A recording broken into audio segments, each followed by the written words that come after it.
Olá pessoal, estamos no ar com o Você com Dinheiro de hoje, o seu programa sobre investimentos, fundos de investimentos e que traz aqui para você, telespectador da BBC News, os papos que fazem a cabeça da Faria Lima. Para você, telespectador, que está cansado do a Selic subiu e agora, nós tentamos trazer sempre para vocês as demandas antes que aconteçam. Nós estamos aqui para contribuir com você, trazendo os papos de mercado que vão além das superficialidades. E para antecipar num cenário como o atual, onde nós estamos vendo oscilações importantes de mercado, níveis mais altos de juros, vocês já devem ter acompanhado nos últimos programas discussões importantes sobre a posição de crédito privado, sobre como se posicionar em renda variável, como o cenário de juros está circulando em todo o mundo. Inclusive, na quinta-feira batemos um papo muito interessante sobre isso com o Fernando Blanco. E hoje nós vamos retomar aquela conversa sobre como surfar essas ondas, como se preparar e aproveitar o cenário de juros, ou no mínimo estar protegido para navegar nessas oscilações, nesses mares que forjam aí sim bons marinheiros, porque marinheiro bom não se forja em mar tranquilo, não é verdade? E para bater esse papo com a gente, para mostrar um pouco desses caminhos, desses meandros, nós temos aqui Ricardo Aragon, que é sócio fundador, diretor de produtos e estratégias da Matriz Capital. Ricardo, muito obrigado por aceitar o nosso convite, muito obrigado pelo bate-papo. Eu que agradeço, Felipe. Boa tarde, telespectador, tudo bem? Maravilha. Então a gente tem aqui a tradição no programa de trazer perguntas difíceis, né? Então a gente começa com perguntas difíceis que a gente tem que aproveitar aí a oportunidade que nós temos nessas conversas com os nossos convidados. Então vamos começar do começo. O que dá para fazer? Juros altos, é sinal de que eu devo sentar em cima do CDI e ficar parado?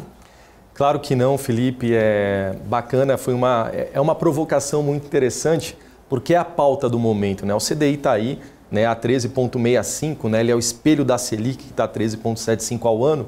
E muitos, né, hão de perguntar, poxa, será que realmente é o momento de ficar 100% do CDI? Acontece que as melhores oportunidades, elas fogem ao curto prazo, tá? Como assim?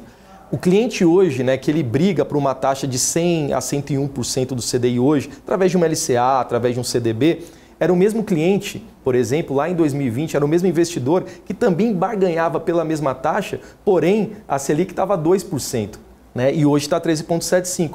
Porém, com já essa projeção de queda da Selic, alguns outros indexadores começam a ficar interessantes, principalmente na renda fixa. Então, eu tenho, por exemplo, o IPCA mais 6, IPCA mais 6 através do Tesouro, o IPCA mais 6, a IPCA mais 7, através de créditos privados, acabam sendo oportunidades de médio prazo muito mais interessantes do que um ativo a 100% do CDI. Né? Por quê? Porque no Brasil, o histórico do juro real, ele não chega a 6%, quando eu pego um histórico de pelo menos 10 anos. E nesse momento, o juro real está acima dessa taxa, o prêmio está acima, tende a cair, tende a convergir. Então é muito interessante nós nos anteciparmos e começarmos a nos alocar nesse sentido. Então na renda fixa eu começo falando que é mais simples, né, nessa alocação IPCA+, principalmente IPCA mais 6, que realmente é uma excelente alocação para o médio prazo. Agora, quando a gente olha e pensa em IPCA mais 6 e olha para a Selic a 13,75,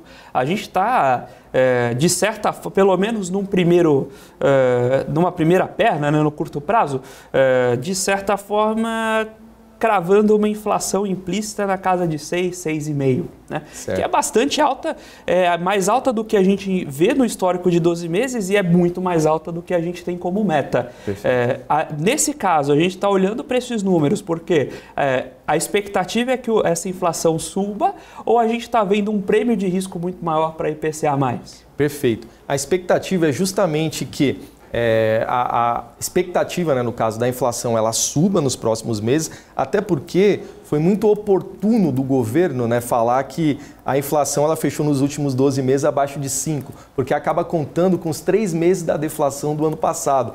né? Então nós vemos que, né, a inflação desde janeiro ela vem fechando na casa de 0,8, de 0,7, de 0,65. Então a inflação não está tão baixa assim, né? E o IPCA, à medida que eu tenho esse cheiro de queda de taxa de juros, né, porque o fiscal, né, a parte fiscal do governo está batendo muito no monetário, né? É o Lula, é o Haddad batendo muito no Campos Neto. Então, nós haveremos de contemplar, sim, esse corte de juros, né? Talvez não nessa próxima reunião, mas no segundo semestre nós haveremos de contemplar, sim. Então, se eu diminuo os juros e a inflação ela continua subindo, né, então, muito provavelmente eu tenho um prêmio, né, um risco, vamos dizer, muito mais atrativo para os ativos de IPCA+, do que para o CDI. Né? Claro que gostei muito da pergunta, quando eu olho o curtíssimo prazo, por isso que eu fiz a provocação, né? 100% do CDI está extremamente interessante, só que tende a mudar o jogo. O CDI tende a cair e a inflação, com o CDI caindo, ela tende a subir. Vai ficar mais difícil ainda, né, eu controlar essa inflação do país. E cá para nós, né, já dizia o poeta, está em dúvida sobre o que investir no Brasil? Invista em inflação, né? Porque, via de regra, nós sempre temos esses momentos de picos de inflação no nosso país, historicamente. Minha segunda pergunta, acho que você acabou já respondendo, mas eu quero ouvir a resposta completa. Se tem essa perspectiva de queda de juros, eventualmente mais rápida do que está prevista, desenhada na curva de juros, por que eu não vou logo para pré direto? Então, pré também é uma... Você pegar um pré curto agora também é bem interessante. Acontece que eu já tenho muito dessa precificação de queda dos juros já nos contratos de DI futuro, né? Então, assim, nesse momento em que eu tenho a inflação ainda, vamos dizer, que subindo, né, ascendente no nosso país, não é um momento muito interessante de eu marcar o pré no médio prazo. É interessante entrar no pré no curto prazo, pegar uma taxa de 14% num CDB, por exemplo. Excelente, porque eu consigo travar o icônico, por exemplo, 1% ao mês. Estou falando de taxa bruta, quando a gente faz o cálculo líquido, acaba dando em torno disso, né? O investidor da renda fixa, ele é apaixonado, ele baba pelo 1%, famoso 1% ao mês. Então, para que eu possa alongar mais essa rentabilidade, eu preciso diversificar em outros indexadores, um pré curto e uma inflação mais de médio a longo prazo, uma excelente combinação. A gente sempre bate papo com economistas, com vários especialistas de mercado e veio aquela questão de que juro real funciona bem para economista. Mas quem está ali vivendo de renda, muitas vezes olha o nominal simplesmente porque é aquela renda que ele consegue tirar todo mês, né?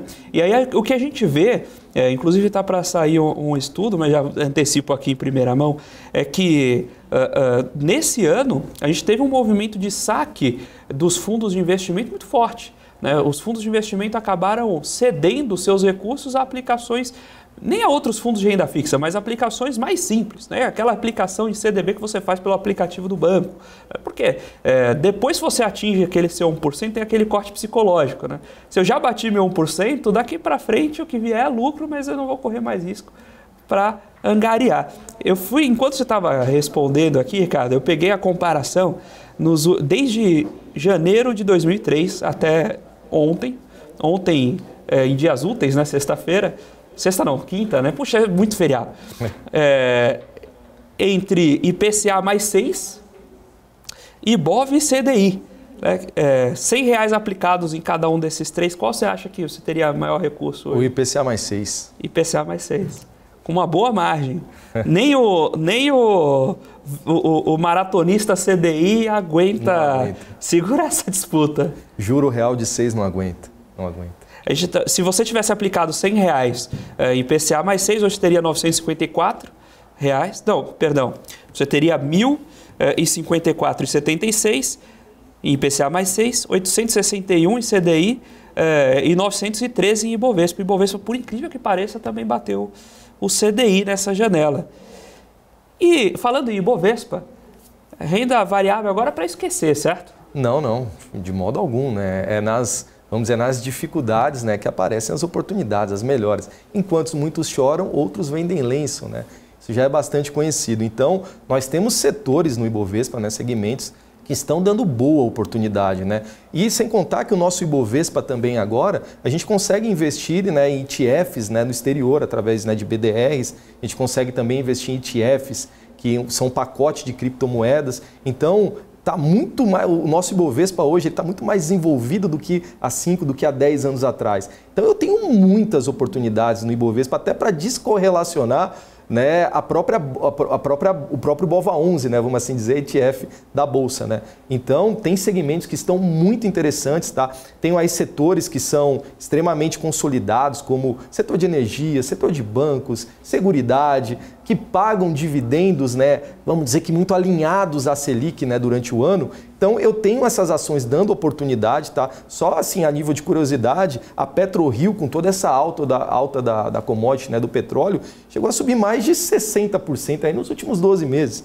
Né? A gente está tendo bastante oportunidades. Quando eu olho a rede açaí ali, né, de consumo não cíclico, por exemplo, também subiu mais de 50% nos últimos 12 meses. Quando eu vou para os balanços, né, do último trimestre de 2022, eu vejo boas oportunidades, empresas que reportaram lucro maravilhoso, como o Banco do Brasil, né, empresas que reverteram prejuízo em lucro, né, prejuízo bilionário em lucro, como o caso da Gol, por exemplo, das aéreas, né? Então, eu tenho algumas oportunidades bem interessantes na Bolsa para eu, né, já ir me posicionando. Porque depois que a festa está no final, gente, aí tem muita gente que reclama, né, quando pega o Ibovespa no topo. A gente tem que pegar no fundo mesmo, né? Aí que surgem as melhores oportunidades. Maravilha, tô passando aqui pelo chat, tem aqui o Regis Andrade dando boa tarde e mandando Você com Dinheiro, o melhor programa da BBC News. Fico muito grato, Regis.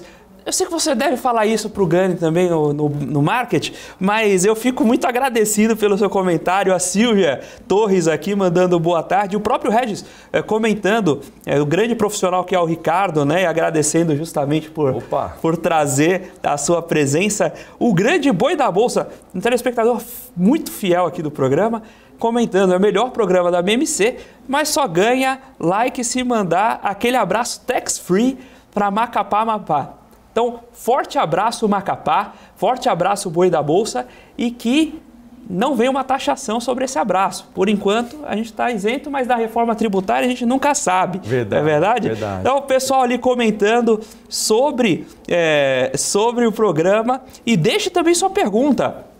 Pode mandar sua pergunta, seu comentário, a gente acompanha aqui no ao vivo, lógico, tem bastante gente ali, então a gente às vezes pode passar uma coisa ou outra, mas estou acompanhando aqui e deixe também seu like. Seu like é sempre muito importante para nós, muito importante para valorizar o trabalho. Se você está chegando agora na BMC, faça a sua inscrição para não perder mais nenhum Você com Dinheiro. E aí eu vou aproveitar aqui a presença do Ricardo e a gente vai apertar um pouquinho mais, né?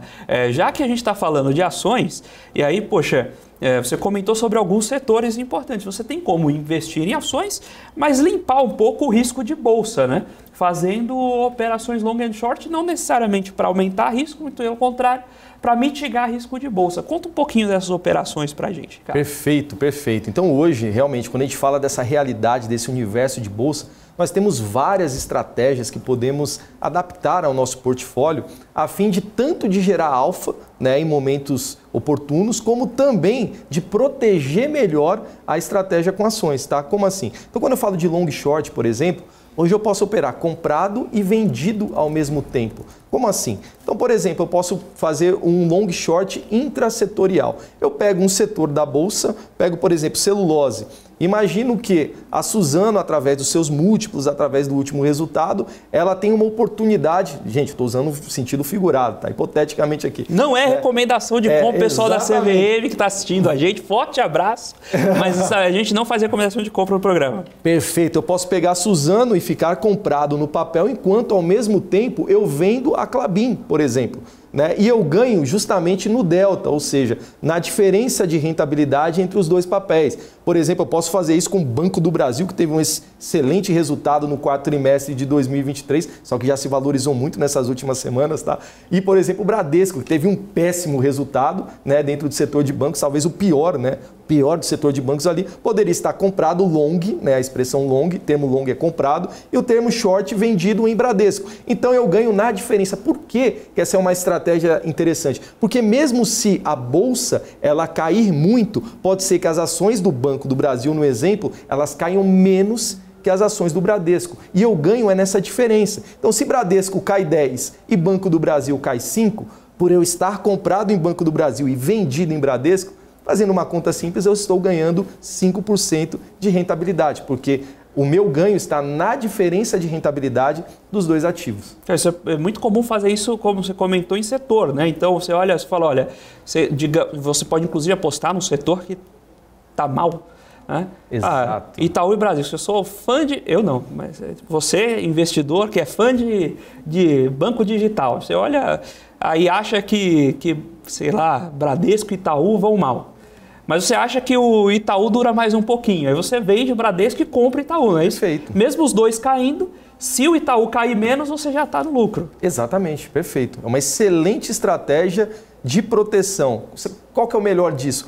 Com a tua carteira de ações, investidor, você consegue fazer esse tipo de investimento sem desembolso. A sua carteira de ações ela pode gerar a margem necessária para que você opere, né, um long short sem precisar estar desembolsando mais recursos. Então, por exemplo, se você acha que a sua estratégia de bolsa ela tende a vencer o Ibovespa no tempo, você pode, por exemplo, colocar na ponta long a sua própria carteira e na ponta short o BOVA11. Então, é uma estratégia muito comum para quem acredita que a sua carteira de investimentos, de ações, ela tende a gerar um alfa, né, frente ao Ibovespa ao longo do tempo. E aí tem aqui o comentário do nosso telespectador que a Bolsa brasileira ainda está cara. E aí, de novo, mesmo quando a Bolsa está cara, existem oportunidades interessantes para você se posicionar em renda variável. Exatamente.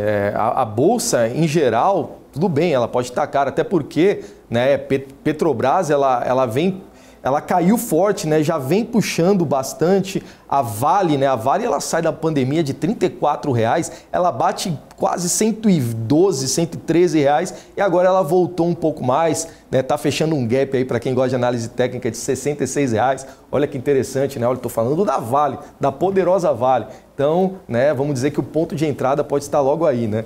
Mas é exatamente como você colocou, Felipe. Eu tenho setores, né? Eu tenho segmentos que estão extremamente em liquidação, não só na nossa Bolsa brasileira, mas no mundo inteiro. Né? Quando eu pego, por exemplo, o consumo no mundo inteiro, quando eu pego as Big Techs, né? Falando aí de Estados Unidos, a gente vai ter até a semana dos resultados aí das Big Techs, né? Olha só a liquidação que se tornou para entrar nesses papéis. Então, quando eu pego, por exemplo, o dólar em baixa, para entrar numa Big Tech com uma perspectiva de talvez uma estagnação de juros lá fora nos Estados Unidos. Né? Poxa, pode ser. Olha o cenário que está se criando para eu estar aumentando a exposição em Nasdaq, por exemplo. Tá?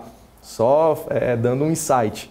Mas, enfim, né, a gente pode falar das estratégias, né, de renda variável. Né, tem um comentário aqui do Projetos a Mais, que é muito interessante. O Itaú, que por sua vez, Itupi-Guarani, significa pedra preta, que também poderia ser traduzida como Blackstone ou BlackRock. Então, aparentemente, grupos financeiros no mundo têm a mesma origem de nome, né? Então, se você quiser abrir um banco, você já sabe como nominar. Você encontra mais uma língua para traduzir pedra preta que vai funcionar. Agora, tem um ponto que ações geralmente sofrem com juros, né? Tanto porque isso machuca o próprio balanço, quanto machuca a taxa de desconto, né? Agora, existe a possibilidade de, ainda com estruturas de renda variável, eventualmente com derivativos, se aproveitar do aumento de juros, não é isso? Perfeito, Felipe. Pessoal, queria até tratar com vocês porque tem uma estratégia, que ela é uma estratégia muito praticada pelos institucionais, por fundos de investimentos. Muitos investidores conhecem, mas a grande maioria desconhece, tá?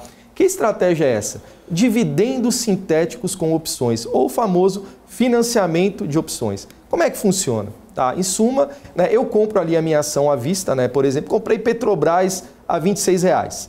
Né? Eu quero ter uma previsibilidade maior a respeito do retorno, né, das ações da Petrobras mensalmente. O que eu posso fazer para estar otimizando o meu portfólio?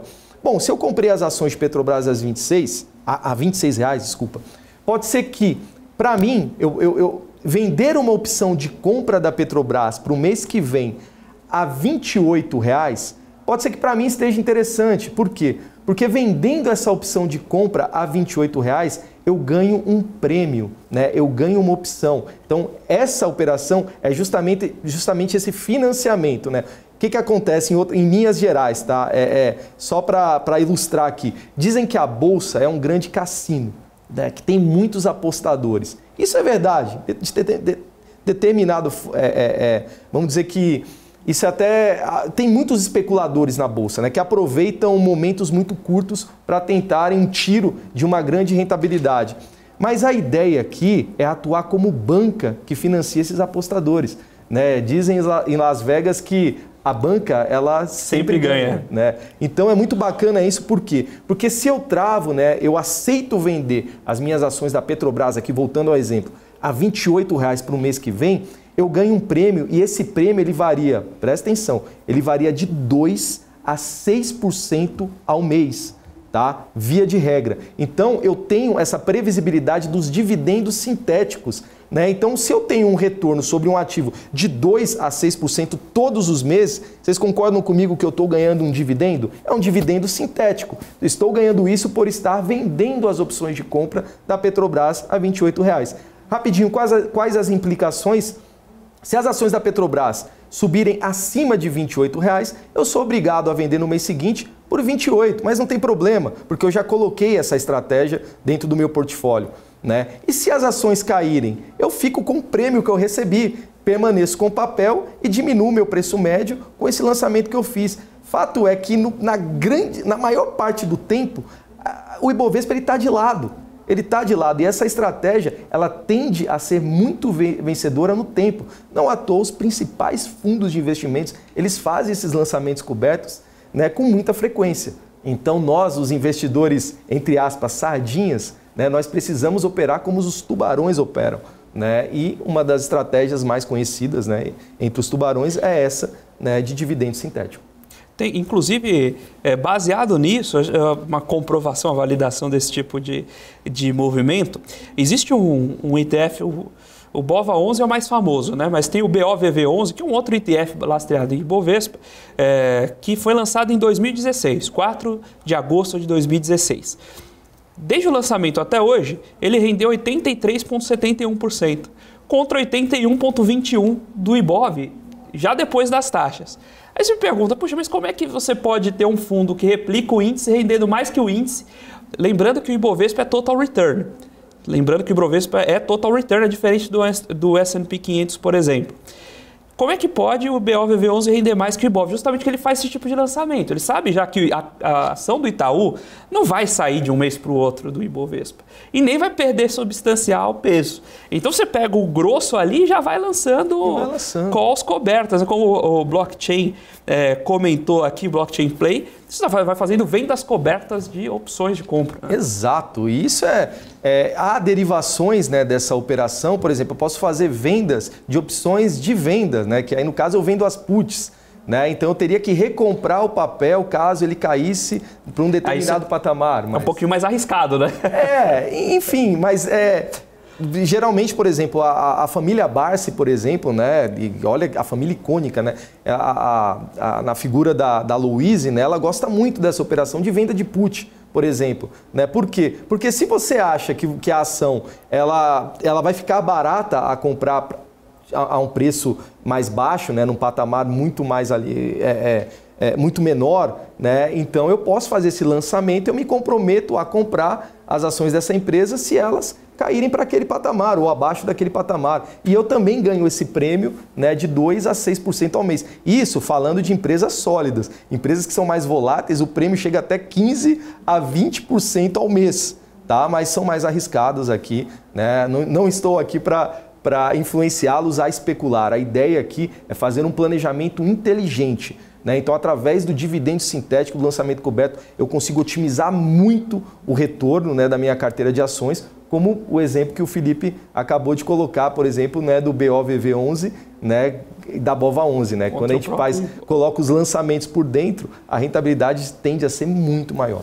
Não, isso sem contar que, na verdade, você pode montar essa estrutura com dois limiares, né? Você pode montar, como geralmente é montada para dividendo sintético, mais fora do preço a opção, para não ser exercido, ou você tenta montar mais para dentro do preço para aproveitar mais os juros esperando ser exercido, né? Perfeito, exatamente. Maravilha. Muito bem, pessoal. Estamos tendo essa aula aqui com o Ricardo Aragon, sócio fundador, diretor de produtos da Matriz Capital, esclarecendo e aí trazendo alguns insights de como vocês podem aproveitar esse momento, essas oscilações atuais de mercado. Nós estamos naturalmente aqui acompanhando o chat, suas dúvidas, suas perguntas e o seu like. Então, agora nós vamos para um pequeno intervalo. Aproveite o intervalo para deixar o seu like e daqui a pouquinho a gente volta com mais Você com Dinheiro.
BMC News, informação que gera valor. Olá pessoal, estamos de volta com Você com Dinheiro de hoje, batendo um papo com o Ricardo aqui da Matriz Capital. Então, para desmistificar algumas operações, quebrar um pouquinho a superfície de gelo ali e entender que dá para ganhar dinheiro com juros altos, com juros baixos, dependendo de como você se posiciona, se movimenta, sem precisar, por exemplo, seguir apenas a manada, especialmente porque quando você segue a manada e é o último boi, provavelmente você se dá mal. A gente estava falando aqui no primeiro bloco sobre bolsa estar barata ainda ou cara aqui no Brasil. Agora, o que é barato ou caro quando a gente avalia uma empresa? Perfeito, Felipe. Essa é uma excelente pergunta, tá? Às vezes a gente tem aquela ideia de que a ação ela tá barata porque está custando menos de R$5. Está custando menos de R$2, está custando menos de R$1. Calma, segura. Né? Então é interessante que a ação ela não está barata pelo preço. A gente avalia se a ação está barata ou não através dos indicadores fundamentalistas. Né? Então eu tenho indicadores, por exemplo, o preço sobre o valor patrimonial. Né? Quanto é que está? Está abaixo de 1, está abaixo de 2? Então é interessante analisar esse indicador, atrelado a outros indicadores. Mas como é que está o preço sobre o lucro? Né? Ou o preço sobre o EBIT? Né? Então isso é muito interessante para eu poder avaliar, por exemplo, Banco do Brasil, né? Eu usei aí como exemplo no bloco anterior, as ações saíram de 36 para 43, né? De uma forma muito rápida. Eu falo, putz, né? Desculpa o termo, mas as ações estão caras agora, né? de modo algum. Se a gente for olhar o preço sobre o valor patrimonial, está abaixo de 1, está 0,8. Quer dizer que o preço da ação está valendo praticamente o valor patrimonial ali, né, da empresa. Né? Então está muito barato.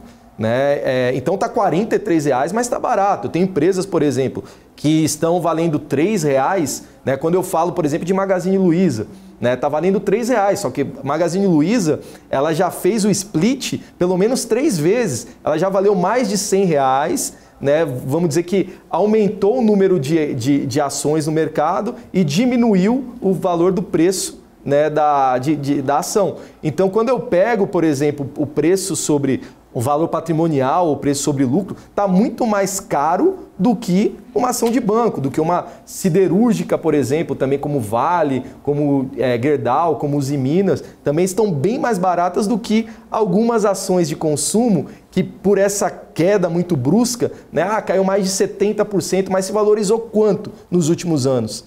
Então a gente precisa ter essa leitura mais aprofundada, né, antes da gente escolher um papel para frequentar ali o nosso portfólio. Não estou falando aqui que a gente não deva se expor em alguma varejista nesse momento, enfim. Né? Dá para se expor? Dá, porém com muita curadoria e tendo uma estratégia muito bem definida antes de entrar nesses papéis. Tem varejista que costumava girar 20 vezes o lucro, está girando a 6, 7. 6, 7, perfeito. Então, tem que dar uma olhada nisso e também até o Projetos Maes mandou aqui que tem que olhar o preço sobre o valor patrimonial médio, né, para ver se está acima ou abaixo. Aí vou aproveitar aqui, me desculpe, me deixar o jabazinho, que a gente sempre faz isso olhando com dinheiro, né? Inclusive, o Ricardo também é cliente nosso há muito tempo, né? Exatamente. Ele só soube que eu estava aqui no programa quando a gente se viu pessoalmente, mas é cliente da casa há muito tempo e a gente sabe que esse tipo de indicador é muito bacana olhar com histórico, né? E também não vale olhar o valor total da empresa, né? Tem empresa, sempre comento aqui, a Hércules, companhia de talheres, empresa listada em bolsa, que não vale nem R$2 milhões. Exatamente. Né? Não saque você, telespectador da BBC News, não saque o seu dinheiro da poupança e compre o controle de uma empresa só porque ela tem um valor de mercado baixo. Exatamente, exatamente. Agora, tem outro indicador que machuca muito o preço de ação, mas existem formas de ganhar dinheiro com ele em renda variável, que é a volatilidade. Né? Claro. E aí eu não estou dizendo, né, tem aquelas camisetas, né, Vol We Trust. Né? Não é isso, tome cuidado com essa premissa, que às vezes nessa Vol, lembre-se sempre que depois que você quebra não adianta voltar. Né? Não existe ressuscitar morto depois que morreu. Mas dá para ganhar dinheiro com volatilidade usando operações, estratégias, né? O que a gente chama de operações estruturadas. Não necessariamente via certificados de operações estruturadas, mas operações que o próprio investidor pode montar, que garantem essa captura de valor dos juros, de precificação, de maior precificação do tempo, sem você ficar exposto a uma ponta de risco. Você simplesmente absorve, como você bem colocou, essa expressão foi ótima, se posicionando como banca no mercado. Uma delas é que o pessoal já comentou aqui no chat, é a borboleta. Comenta um pouquinho desse tipo de operação para a gente. A borboleta, basicamente, você está fazendo uma trava de alta com call, aí falando de uma forma mais técnica, né? Agora já morreu metade da... Não, mas é bom, excelente. E também uma trava de baixa com call também, né? Vamos dizer, a borboleta mais tradicional. Né? E através da borboleta eu consigo tanto comprar a volatilidade como vender a volatilidade. Né? A estrutura da borboleta ela é riquíssima, porque, por exemplo, num cenário em que eu tenho ali eu estou esperando uma horizontariedade, né? Ou seja, a bolsa ela vai acalmar agora, ela vai ficar de lado. Eu posso utilizar a borboleta para ganhar vendendo a volatilidade. E num cenário como o nosso, né, que a bolsa vai para 104 agora, daqui a pouco ela volta para 98, aí vai para 110, volta para 95. Num cenário extremamente volátil, eu posso utilizar a borboleta para ganhar, né, para comprar essa volatilidade.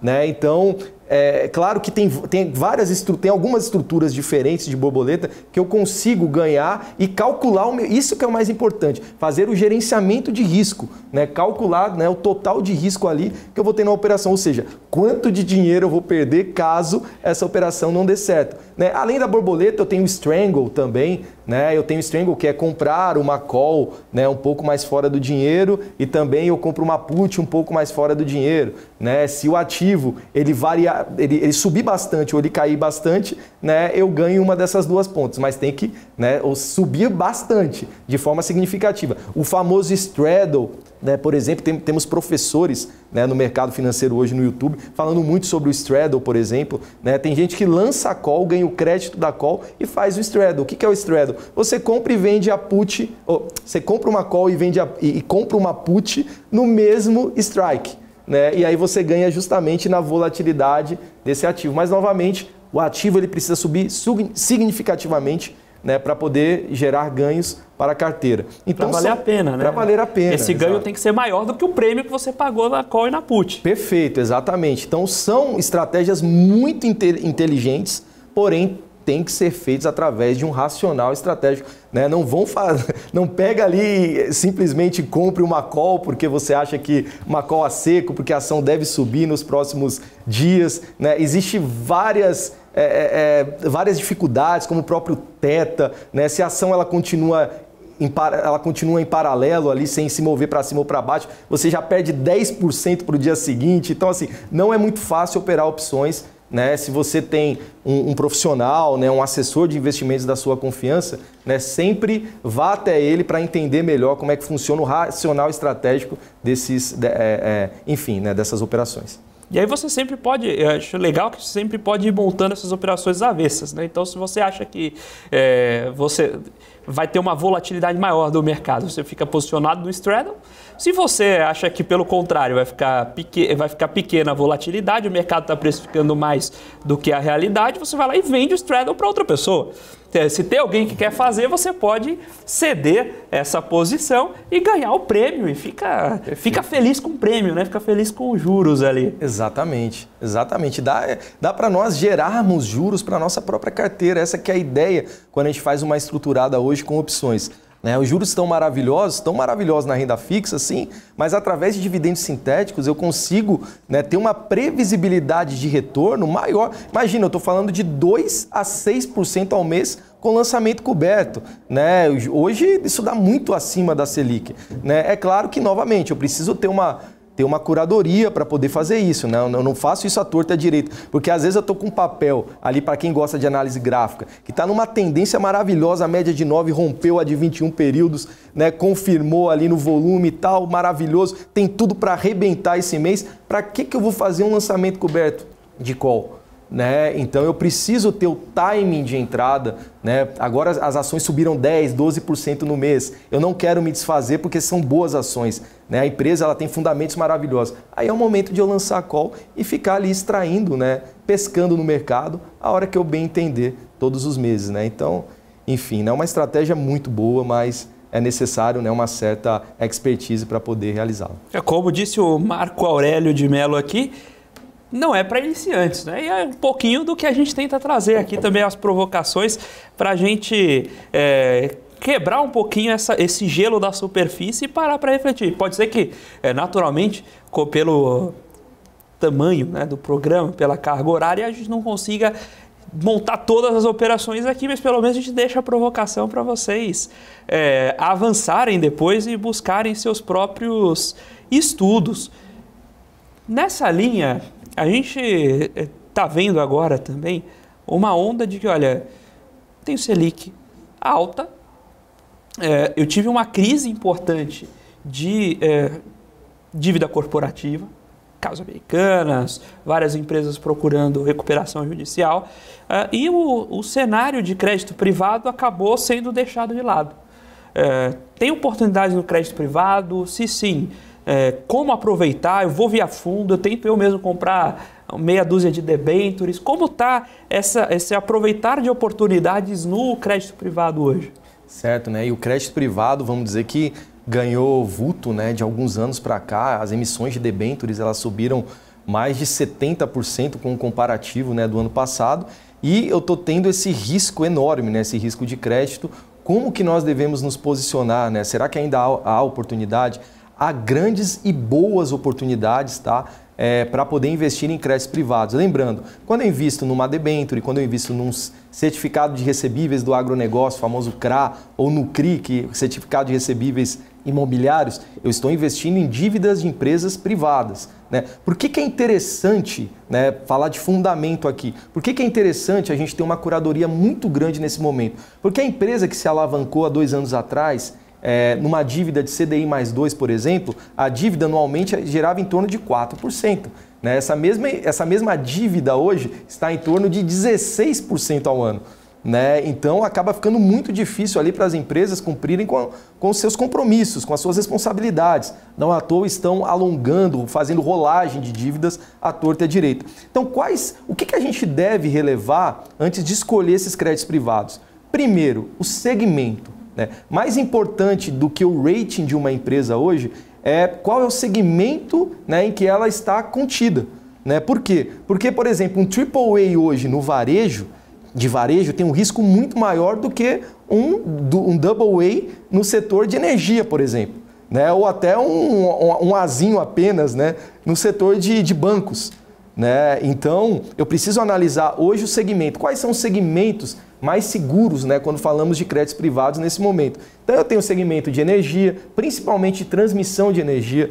Eu tenho o segmento de bancos, né? Eu tenho o segmento de seguradoras.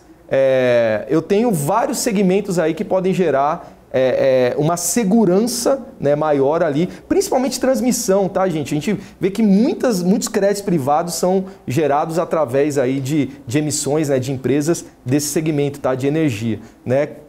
Alguém pode falar, e a Light? Né? Por isso que eu falo que o subsetor de transmissão de energia é extremamente interessante, tá? É um setor que ele é mais consolidado, né, dentro, vamos dizer, desse leque maior que é o setor de energia. Bom, depois que eu olho então o segmento, aí sim eu vou para a empresa, né? Eu vou para a empresa entender qual que é o rating de avaliação dessa empresa, né? Nesse momento, a gente está sugerindo, né, a compra de AA+, né, a partir de AA+. Né, de AA+ para AAA, né, ou seja, os 3 Azinhos, né, a gente acha interessante nesse momento. Mas primeiro eu tenho ali o filtro do setor. Tá? Então eu tenho empresas que estão dando emissões aí, oportunidades maravilhosas, a IPCA mais 6,5, IPCA mais 7. Lembrando que, por exemplo, quando a gente faz aquele exercício de jogar no com dinheiro, né, um crédito privado, a gente consegue fazer o famoso gross up. Né? O que quer dizer isso? O crédito privado ele é isento, na sua maioria ali, ele é isento de imposto de renda. Então, quando a gente compara, por exemplo, um crédito privado com uma NTN-B, que é um título do Tesouro, né, não se esqueça que a NTN-B ela incide imposto sobre ela. Então, quando eu faço esse gross up, né, esse exercício de, enfim, fazer o cálculo para que eu tenha a taxa bruta, né, um IPCA mais 7 de um crédito privado, por exemplo, ele equivale a um IPCA mais 8,23, por exemplo, quando eu comparo com um ativo, né, que haja ali, em que haja a incidência do IR. Inclusive, isso é muito importante em períodos de inflação ascendente. Às vezes você entra numa NTN-B que parece muito boa, mas dependendo da explosão do IPCA, você tem o ganho basicamente consumido pelo IR, porque você naturalmente paga IR também sobre a valorização via inflação. Então, é um ponto de atenção aí para o investidor sempre ficar bem atento com a questão do gross up, que os investidores institucionais conhecem muito bem, mas nem todo investidor de varejo olha com atenção. O Chocotino, aliás, muito bom nickname aqui, Chocotino, disse, parece fácil, mas não é. Além do que o problema no Brasil é a liquidez das opções. Muitas vezes você tem que montar a operação com uma contraparte. E aí, eventualmente, vale a pena você não operar sozinho, eventualmente conversa com a mesa, faz via mesa, não simplesmente senta no broker e monta a operação, porque alguma coisa você pode deixar passar. E, eventualmente, na mesa você tem uma contraparte, um fundo de investimento para apoiar a operação. Inclusive, sobre não ser fácil, vou deixar um recado antes do intervalo aqui para você. Se você nunca comprou uma call ali no pelo, comprar call e vai ser feliz, né? Esperando ganhar, porque você sabe a posição, você acha que a ação vai subir. Faça isso uma vez. Você vai perder dinheiro e nunca mais vai se esquecer de não fazer mais. Agora nós vamos para um pequeno intervalo, daqui a pouquinho a gente volta com o terceiro e último bloco do Você com Dinheiro de hoje.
PMC News, informação que gera valor.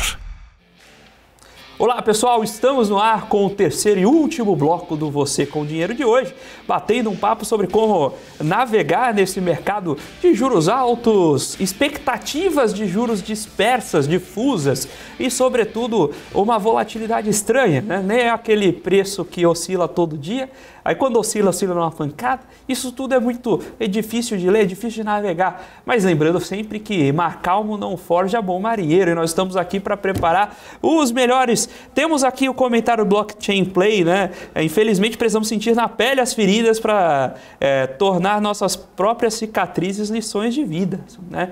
É isso mesmo, às vezes você vai precisar comprar a sua primeira call a seco, né? Ter a primeira sensação de perder 100% do patrimônio para depois nunca mais fazer isso. E aí, Ivan ali, o Ivan falando que Magalu está voltando em V, vamos ver aí o que nós temos de mercado, mas para ver sempre vale um straddle, funciona super bem para aproveitar o V, né? Seja na queda, seja na alta. Eu queria aproveitar esse último pedacinho de bloco aí, o que vocês estão vendo aí de fluxo nos clientes de vocês, nos clientes da matriz, em termos de demanda, se tem uma linha que os clientes têm puxado mais. A gente tem falado bastante, tem visto bastante demanda por investimento no exterior. O que vocês têm sentido dessa demanda dos clientes?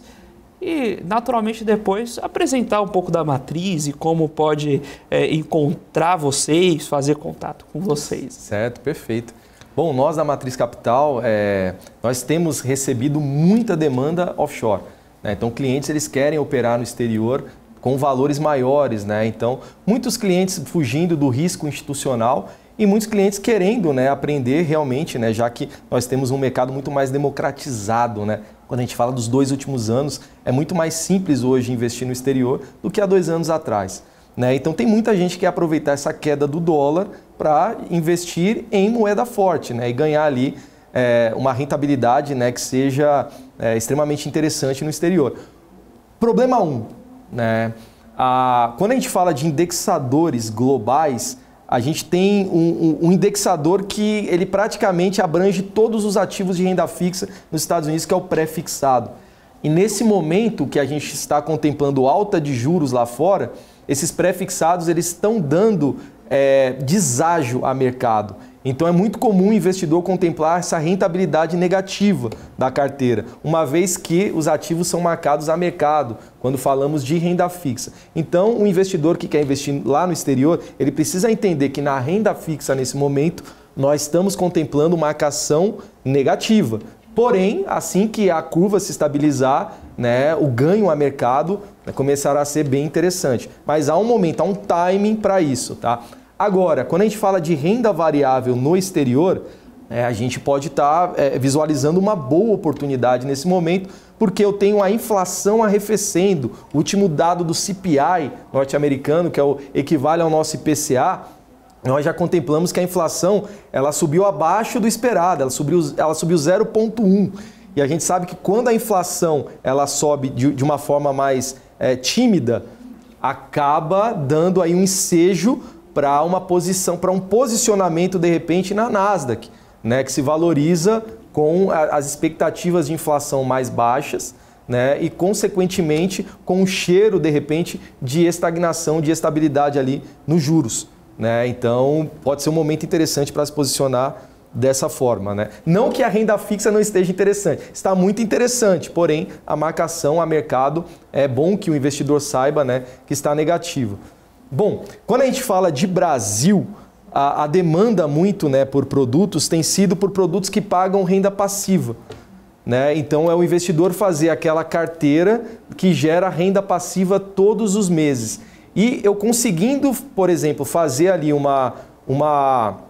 vamos dizer, um portfólio que ele seja equilibrado entre renda fixa e renda variável, eu consigo montar uma posição, né, em que o investidor ele receba proventos mensais, né? Então todos os meses ele está recebendo ali na ordem de 0,9%, de 1%, de 1,5%, ou seja, a depender ali do perfil do investidor, ele pode, né, ter essa previsibilidade de estar ganhando esses proventos todos os meses. Por que isso é interessante? Porque, por exemplo, quando a gente fala de Brasil, né, nós temos ali a mística de que investir bem é investir em imóveis, né? E quem investe em imóveis hoje para ganhar no aluguel está investindo muito mal, né? Porque o aluguel hoje de um imóvel residencial está na faixa de 0,6, de 0,4 a 0,7. Porém, eu ainda tenho o carnê-leão para pagar um imposto ali mês a mês. Então, quando eu pego de uma forma inteligente os meus recursos e eu faço uma carteira, um portfólio de investimentos, né, eu consigo ter ali a segurança que eu preciso